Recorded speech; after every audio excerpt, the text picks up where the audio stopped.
Welcome to Only News Analysis, your daily dose of insight into world news, in-depth news, sports, politics and life. नमस्कार। आज 26 सितंबर 2025 गुरुवार है और the deep dive में आज हम फटाफट नजर डालेंगे दिन भर की सबसे बड़ी खबरों पर। बिल्कुल, कोशिश रहेगी कि आपको देश और दुनिया के करीब 50 अहम खबरें वो भी एकदम संक्षेप में फटाफट अंदाज में बताएं। हाँ, राजनीति से लेकर खेल तक सब कुछ कवर करेंगे। तो शुरू करें? जरूर, चलिए भारत की खबरों से आगाज करते हैं। ठीक है, तो राजनीति में पहली खबर बिहार चुनाव से जुड़ी है। बीजेपी ने धर्मेंद्र प्रधान को वहां का प्रभारी बना दिया है। हाँ, और साथ ही भूपेंद्र यादव को बंगाल और बैजंत पांडा को तमिलनाडु की जिम्मेदारी मिली है। मतलब पार्टी पूरी तरह चुनावी मोड में है। और बिहार चुनाव में ही एक और डेवलपमेंट है, वोटों की गिनती को लेकर। जी हाँ, एक नया सिस्टम लागू होने की बात है। अब शायद ऐसा होगा कि जब तक सारे पोस्टल बैलेट नहीं गिने जाते, अच्छा, हाँ, तब तक ईवीएम के वोटों की जो आखिरी राउंड की गिनती है वो नहीं होगी। इससे शायद पारदर्शिता बढ़ेगी, लेकिन नतीजों में वक्त लग सकता है। बिल्कुल, ये देखने वाली बात होगी। और एक और अहम खबर लेह से है, वहां जो हिंसा हुई थी उसके बाद। हाँ, हालात अभी भी तनावपूर्ण में। खबर है कि 48 लोग हिरासत में लिए गए हैं और कर्फ्यू भी जारी है। इसी बीच सोनम वांगचुक का बयान भी आया है। वो कह रहे हैं कि उन्हें बलि का बकरा बनाया जा रहा है। हाँ, और साथ ही ये भी खबर है कि केंद्र ने उनके एनजीओ का विदेशी फंडिंग लाइसेंस रद्द कर दिया है। तो मामला काफी पेचीदा लग रहा है। राजनीति में ही प्रधानमंत्री आज बिहार की 75 लाख महिलाओं को कुछ पैसे ट्रांसफर करने वाले हैं। हाँ, 10,000 रुपए प्रति महिला। चुनाव से ठीक पहले ये घोषणा हुई है। जाहिर है इसके राजनीतिक मायने निकाले जा रहे हैं। बिल्कुल, उधर कांग्रेस भी मंडल का मुद्दा उठा रही है। मल्लिकार्जुन खड़गे ने यूपी में जातिगत रैलियों पर बैन की निंदा की है। और सोनिया गांधी ने इजराइल फिलिस्तीन मामले पर सरकार की चुप्पी पर सवाल उठाए हैं। हाँ, उन्होंने मोदी नेतन्याहू संबंधों का हवाला देते हुए कथित नरसंहार पर सरकार के रुख की आलोचना की है। मध्य प्रदेश से भी एक राजनीतिक खबर है। कैलाश विजयवर्गीय ने नेता प्रतिपक्ष पर कोई विवादित टिप्पणी की है। जी, राजनीतिक बयानबाजी तेज है। चलिए अब रक्षा क्षेत्र की बात करते हैं। एक बहुत बड़ी डील हुई है। हाँ, तेजस फाइटर जेट्स को लेकर रक्षा मंत्रालय ने एचएएल के साथ एक सौदा पक्का किया है। कितने जेट्स का? 97 और तेजस फाइटर जेट्स। ये डील करीब 62,000 करोड़ रुपए की है। ओह, ये तो बहुत बड़ा है। हाँ, और ये पुराने पड़ रहे हैं मिग-21 फाइटर जेट्स की जगह लेंगे। तो मेक इन इंडिया के लिए ये एक बहुत महत्वपूर्ण कदम माना जा रहा है। बिल्कुल। और रक्षा में ही एक और कामयाबी है, अग्नि प्राइम मिसाइल का सफल परीक्षण। जी, इस बार रेल बेस्ड लॉन्चर से इसका सफल परीक्षण किया गया है। यह भारत की मिसाइल क्षमता को और मजबूत करेगा। सीमा पर भी कुछ हलचल है। हाँ, बीएसएफ ने अंतर्राष्ट्रीय सीमा पर घुसपैठ की कोशिश नाकाम की है। एक पाकिस्तानी घुसपैठिए को पकड़ा भी गया है। ठीक है, अब आते हैं अर्थव्यवस्था पर। बाजार का क्या हाल है? बाजार तो देखिए लगातार गिर रहा है। सेंसेक्स आज 5वें दिन भी गिरा। बाप रे, कितना नीचे आ गया है। पिछले एक हफ्ते में ही करीब 2000 अंक टूट चुका है। लेकिन दूसरी तरफ चांदी तो आसमान छू रही है। हाँ, ये बिल्कुल सही कहा आपने। चांदी में जबरदस्त तेजी आई है। करीब 2,951 रुपए बढ़कर 1,37,000 रुपए प्रति किलोग्राम के ऑल टाइम हाई पर पहुंच गई है। सोना थोड़ा गिरा है, लेकिन चांदी रिकॉर्ड बना रही है। ये काफी अजीब कॉम्बिनेशन है, बाजार नीचे, चांदी ऊपर। हाँ, ये अक्सर आर्थिक अनिश्चितता का संकेत होता है। निवेशक शायद सुरक्षित निवेश की तरफ जा रहे हैं। अच्छा, टैक्स वालों के लिए भी एक अपडेट है? जी, टैक्स ऑडिट रिपोर्ट जमा करने की जो आखिरी तारीख थी उसे बढ़ाकर 31 अक्टूबर कर दिया गया है। लेकिन आईटीआर फाइलिंग डेडलाइन? उसमें कोई बदलाव नहीं है, वो वही रहेगी। और पीएफ का पैसा एटीएम से निकालने की बात चल रही थी। हाँ, उस पर चर्चा अक्टूबर में होने की उम्मीद है। अगर सब ठीक रहा तो अगले साल से ये सर्विस शुरू हो सकती है। एक और बिजनेस न्यूज है, टीवीएस मोटर ने कोई इटालियन कंपनी खरीदी है। हाँ, एक इटालियन ऑटो डिजाइन कंपनी को $6 मिलियन में खरीदा है टीवीएस ने। अच्छा, और फूड प्रोसेसिंग सेक्टर में बड़े निवेश की भी खबर है। जी हाँ, ये काफी बड़ी खबर है। रिलायंस और कोका कोला के बॉटलर्स ने मिलकर इस सेक्टर में 65,000 करोड़ रुपए के निवेश का संकल्प लिया है। वाह, ये तो इंडस्ट्री के लिए बहुत बड़ा बूस्ट होगा। निश्चित रूप से रोजगार के अवसर भी बढ़ेंगे। चलिए अब खेल जगत का रुख करते हैं। एशिया कप में इतिहास बन गया है। हाँ, पहली बार एशिया कप के फाइनल में भारत और पाकिस्तान भिड़ेंगे। क्या बात है। पाकिस्तान ने किसे हराया? पाकिस्तान ने बांग्लादेश को एक करीबी मैच में 11 रन से हराया और फाइनल में जगह पक्की की। अब इंतजार है महामुकाबले का। बिल्कुल। और वेस्ट इंडीज के खिलाफ टेस्ट सीरीज के लिए भी टीम आ गई है। जी, टीम इंडिया का ऐलान हो गया है। शुभमन गिल कप्तान होंगे और जडेजा उप कप्तान। सीनियर खिलाड़ी नहीं है। हाँ, लगता है उन्हें आराम दिया गया है। पहला टेस्ट 2 अक्टूबर से अहमदाबाद में खेला जाएगा। रविचंद्रन अश्विन के बारे में भी कुछ खबर है। हाँ, अश्विन अब ऑस्ट्रेलिया की बिग बैश लीग में खेलेंगे, सिडनी थंडर के लिए। उन्होंने अगस्त में आईपीएल से संन्यास ले लिया था। अच्छा। और इंडिया ए का मैच भी चल रहा है ऑस्ट्रेलिया ए से। हाँ, उसमें भारत ए को जीतने के लिए 243 रन बनाने हैं। केएल राहुल ने अच्छी पारी खेली, 74 रन बनाए, लेकिन वो रिटायर हर्ट हो गए। और सरफराज खान, उनका बल्ला चल रहा है। बिल्कुल, सरफराज ने लगातार दूसरा शतक जड़ दिया है। वो चयनकर्ताओं का दरवाजा लगातार खटखटा रहे हैं। अब कुछ सामाजिक और कानूनी खबरों पर आते हैं। समीर वांगखेड़े ने शाहरुख खान की कंपनी पर केस किया है। हाँ, रेड चिलीज एंटरटेनमेंट पर मानहानि का मुकदमा किया है। कोई बीस्टर्ड्स ऑफ बॉलीवुड नाम की सीरीज है, उससे उनकी इमेज खराब करने का आरोप लगाया है। और मुआवजा कितना मांगा है? 2 करोड़ रुपए का। आए हो। अच्छा, एक रिपोर्ट आई है बाल विवाह को लेकर। हाँ, और रिपोर्ट के मुताबिक भारत में बाल विवाह का सबसे बड़ा कारण खराब आर्थिक स्थिति है। ये काफी चिंताजनक बात है। बिल्कुल। और एक और बेहद गंभीर रिपोर्ट है सीवर सफाई के दौरान होने वाली मौतों पर। जी, ग्राउंड रिपोर्ट है ये। पिछले 6 सालों में सीवर या सेप्टिक टैंक साफ करते हुए 430 लोगों की मौत हुई है। 430, ये तो भयानक आंकड़ा हाँ, है। दुखद बात यह है कि सुप्रीम कोर्ट के पास भी नियमों का उल्लंघन पाया गया है, मतलब सुरक्षा मानकों का पालन नहीं हो रहा। ये सच में दुखद है।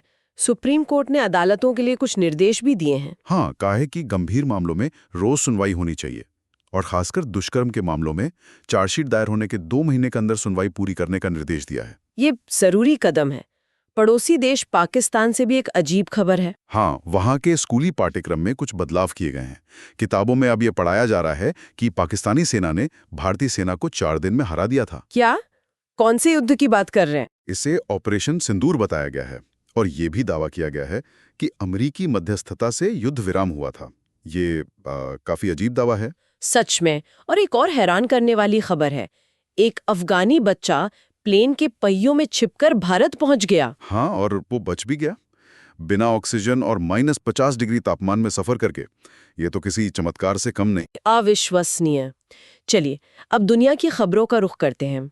अमेरिका चीन की टेक वॉर में टिकटॉक डील फाइनल हो गई। जी हाँ, ट्रंप ने टिकटॉक डील को मंजूरी दे दी है। इसमें अमेरिकी स्वामित्व होगा और एप्पल जैसी कंपनियां शामिल होंगी। और दिलचस्प बात यह है कि चीन के राष्ट्रपति शी जिनपिंग ने भी इसे हरी झंडी दिखा दी है। तो लगता है ये मामला सुलझ गया। फिलहाल तो ऐसा ही लग रहा है। अमेरिका से एक और खबर है। H1 वीजा नियमों में बदलाव की बात हो रही है। हाँ, ये भारतीय IT प्रोफेशनल्स के लिए अहम हो सकता है। खबर है कि लॉटरी सिस्टम की जगह वेतन के आधार पर वीजा देने पर विचार हो रहा है। मतलब ज्यादा सैलरी वालों को फायदा। हाँ, शायद इससे एंट्री लेवल वर्कर्स के लिए मुश्किलें बढ़ सकती हैं। IT कंपनियां शायद ऑफशोर डिलीवरी पर ज्यादा फोकस करें। H1 वीजा फीस बढ़ने का भी असर मुनाफे पर पड़ सकता है।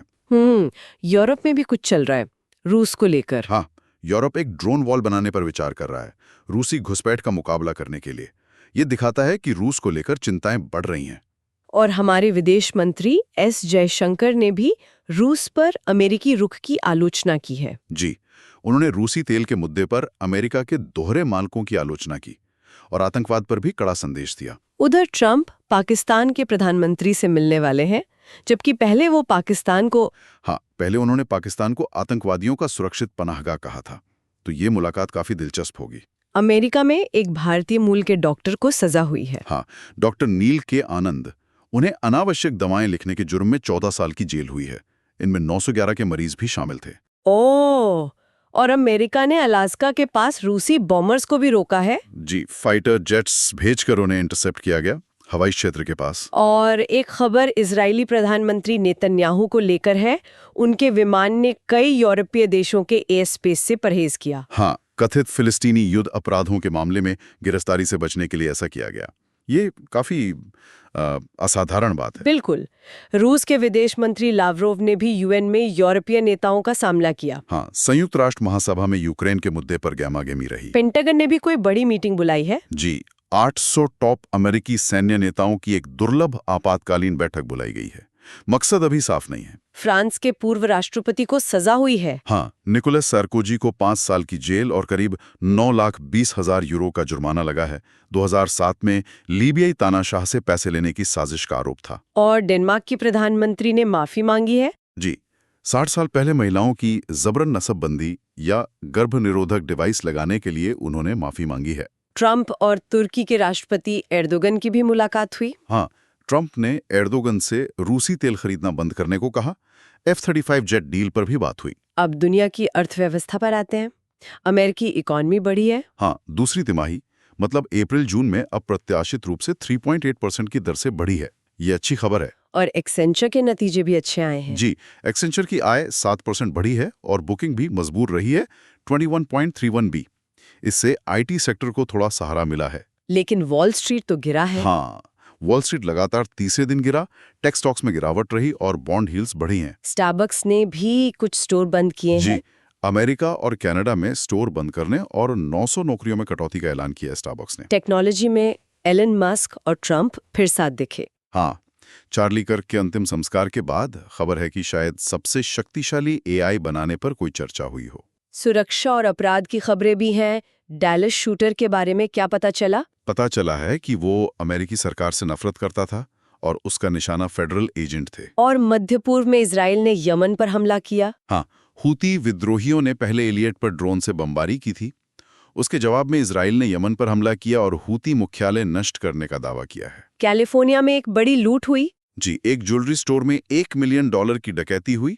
25 बदमाश शामिल थे और ये सब कैमरे में कैद हो गया। एक भारतीय मूल के व्यक्ति को भी कैलिफोर्निया में गिरफ्तार किया गया है। हाँ, वरुण सुरेश। आरोप है कि वो एक संदिग्ध पीडोफाइल की हत्या की साजिश रच रहा था। अमेरिका में फेंटानिल को लेकर भी कार्रवाई हुई है। जी, ऑनलाइन नकली गोलियां बेचने के आरोप में 2 भारतीयों पर प्रतिबंध लगाया गया है। और आखिर में एक सामाजिक खबर। सिंगर D4D से जुड़ी कोई सेलेस्टे रिवास है। हाँ, पता चला है कि वो नकली आईडी इस्तेमाल करती थी। उनके दोस्त समझते थे कि वो 19 साल की हैं। अच्छा, तो ये थी आज की कुछ अहम सुर्खियां। दुनिया भर में काफी कुछ तेजी से हो रहा है। बिल्कुल, हर क्षेत्र में हलचल है। आज की खबरों का ये तेज दौर यहीं खत्म करते हैं। उम्मीद है इस अपडेट से आपको एक ब्रॉड पिक्चर मिली होगी। हाँ, कोशिश यही थी कि कम समय में ज्यादा से ज्यादा जानकारी आप तक पहुंचे में। सही कहा। और जाते जाते एक सवाल मन में आता है सोचने के लिए, इतनी तेजी से बदलती दुनिया में क्या सिर्फ खबरों से अपडेट रहना काफी है, या हमें उनके गहरे मतलब और असर को समझने के लिए थोड़ा रुककर थोड़ा और गहराई से सोचने की जरूरत है? नमस्कार, आज 26 सितंबर 2025 गुरुवार है और द डीप डाइव में आज हम फटाफट नजर डालेंगे दिन भर की सबसे बड़ी खबरों पर। बिल्कुल, कोशिश रहेगी कि आपको देश और दुनिया के करीब 50 अहम खबरें, वो भी एकदम संक्षेप में, फटाफट अंदाज में बताएं। हाँ, राजनीति से लेकर खेल तक सब कुछ कवर करेंगे। तो शुरू करें? जरूर, चलिए भारत की खबरों से आगाज करते हैं। ठीक है, तो राजनीति में पहली खबर बिहार चुनाव से जुड़ी है। बीजेपी ने धर्मेंद्र प्रधान को वहां का प्रभारी बना दिया है। हाँ, और साथ ही भूपेंद्र यादव को बंगाल और बैजंत पांडा को तमिल